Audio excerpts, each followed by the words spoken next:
Before Helly starts with her presentation, I wanted to say 2 sentences that now after we have seen 5 contemporary talks with artists from the opening festival, now we are moving towards the season of Asian Arts Theatre. More specifically to one a thread of the season program that is called Asia Window. And Asia Window is a project that invites other programmers, curators, to take over Asian Arts Theatre with a project that is dealing with our big question also about what is Asian contemporaneity. The title of my project for the season program in October is 3 words, is Gaze, Project, Myth. And it is, I'm dealing with the idea of Orientalism, specifically focusing on the dance practice. Here, Orientalism, I refer to what I'm sure most of you are familiar with the publication by Edward Said back in 1978, which implies how the Western, through colonialism that peaked in 19th to early 20th century, look at its colonial subjects as an other culture. So I start with the gaze because it's an important way, or later I would say it became a practice of perceiving what the former colonizers thought about their colonial subjects. So let me take you all back to sometimes like 1.5 centuries ago. The year was 1889, and it was a high time for Western colonialization in Asia. And Paris at that time was the host of Paris Colonial Exhibition or Exposition Universelle. And this type of exhibition is a platform for the colonizer to show off their achievement, their project of modernity that lasted for 6 months. During that time, towards the end of 19th century, they start also featuring the culture of the colonies, short of. And that's how I came to the gaze. And this is one of the anecdotal caricature about 4 dancers from Java who were brought to the exposition to dance, to represent, the native, the indigenous. On the left side, how the white male Frenchman ogling these 4 female dancers. They were like young, 13, 14 years. They dress up for the Parisian, a bit very strange, because they show the bare skins, the brown skin, while in the time when every woman in Paris dress up, the decent woman dress up, covered by their body. And so this is a perfect anecdote about the kind of gaze, the kind of act of gazing that implies to all the native, quote unquote, indigenous dancers. I think this type of colonial exhibition started like way back in 1851, so like 30 years before in London. But at that time it took place in many cities in Europe.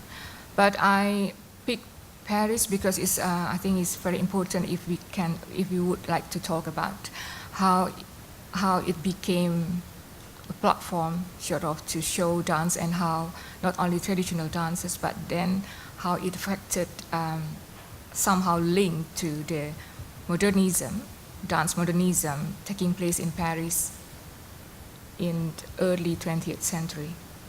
But although they were a popular thing to look, they were more perceived as ethnographic curiosity instead of artists. Because the thing is, among the visitors also came like authors and painters like Jean-Paul Gauguin And this somehow also influenced the artwork at that time. I would like to move to, still in Paris, 11 years later in 1900, when Paris was visited by a Japanese theater troupe led by theater director Otojiro. And it's all male company, but they had one actress, Sadayako, who also was often described as a dancer. I think this is like 3 sketches by Picasso about Sadayako, and one on the poster portraying her as a geisha. So this is the start of the Orientalism, the Japanese as an Orientalism in Paris that led to, many things afterward, even until now.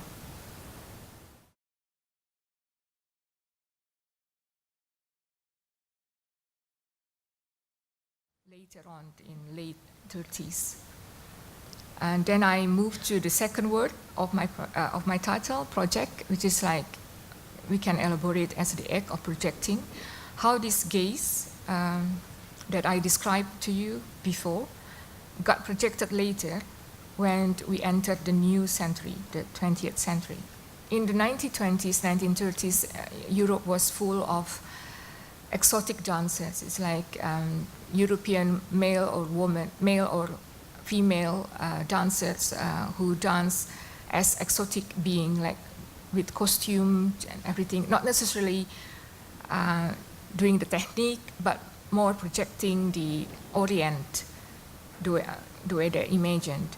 And Ruth Sindenis became probably one of the famous. I picked her example because her importance later on in modern dance.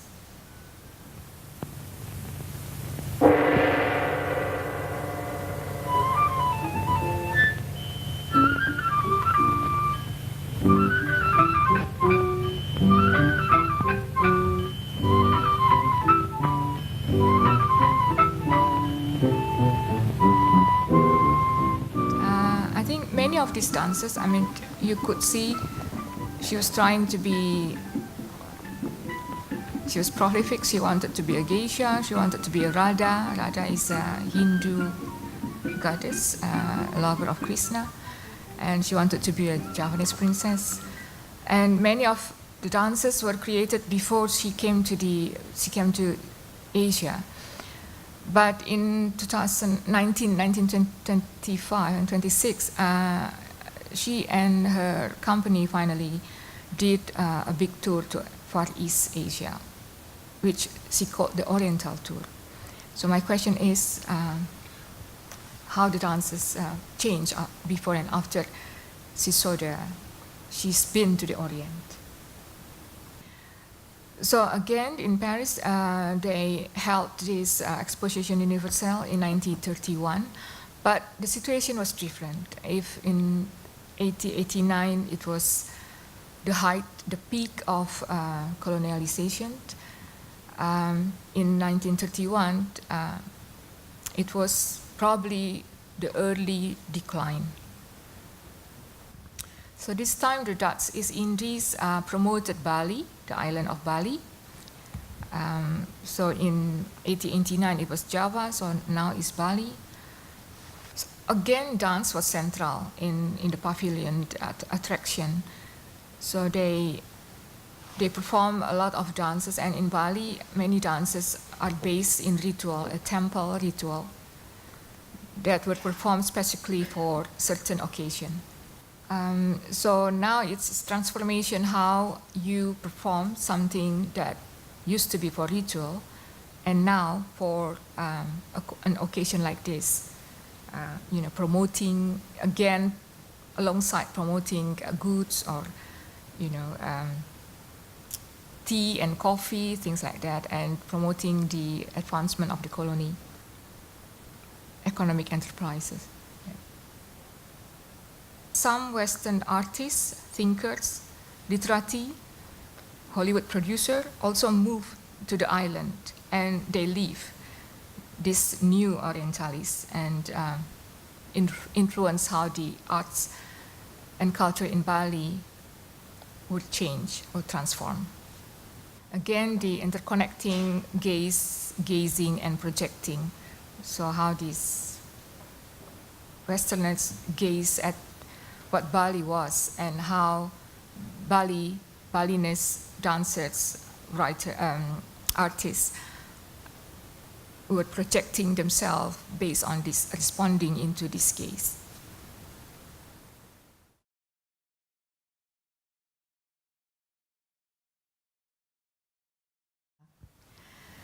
So now I'm dealing with the third word of my title, myth, or the reproduction of myth. I have to go back. Now that I show you some Bali in the 30s. Nowadays, if you go to Bali, it's very likely that you would see Kecak dance, a very popular tourist attraction. Here is, you could see the circle was the Kecak dance, and all these tourists, local and international, are watching it. Like the Kecak dance, even if people don't know, I mean, they would see as a traditional dance based on rituals. But then, if you just browse the Google and you know that Kecak was actually a new invention. Kecak is a chanting all male, like 50 up to 100 can be more male dancer chanting chak chak chak chak chak. So it's a monotonous. It was part of a ritual dance, but then it was not in the form now.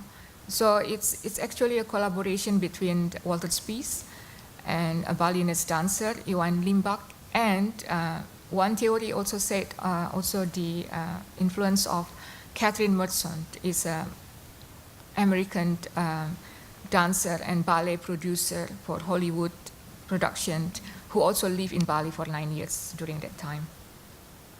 So the post-war changed the political constellation, but it seems that the desire and red race among nations to continue the modernity progress seems to be unabated. The Cold War was marked by events such as the New York World Fair in the 1960s. For example, one of the most influential, I think, is the edition of 1964-65. For Indonesia, I haven't looked at other things, but I'm sure there will be. The dance again became central in this constellation. Now it's not the colony, the colony, but the pavilion represent the new nations. And what about now, the 21st century? After the Cold War, that was kind of dismantled. So we moved to expos, because I think like Expo 1970 in Osaka was also important for Indonesian dance, for example. And the latest that we've seen is in 2010. You could see the China, it took place in Shanghai, and you could see the China pavilion. Looks like a spaceship to me. And although colloquially known as Chungguo Gojia Guant, or Oriental crown. So the Oriental comes back in a spaceship-like building or monument. And this building became an art museum, I think, 2 years after, in 2012. So dance have been presented up and against this, background, the modernity projects, the colonial modernity, the post-war modernity, and now post-modernity. I don't know, but so we look at these three monuments as a kind of symbol for projecting the modernity project, where dances were part of this projection, as they have been staged up and against these images. And for example, like in Shanghai Expo, the last Shanghai Expo, Indonesia staged a kind of like mass dance. So it became, the spectacularity became important. to stage spectacle, and all that comes out from this research is a list of questions that I try to address in what I call three-pronged approach curatorial. By engaging the gaze project myth, the three keywords with those mentioned trajectories. And so it's a interconnected intervention by commissioning two choreographers to to create a solo responding to this Orientalism, and also to stage an exhibition, and to start to do a symposium that consisted of two small workshops with a group of scholars.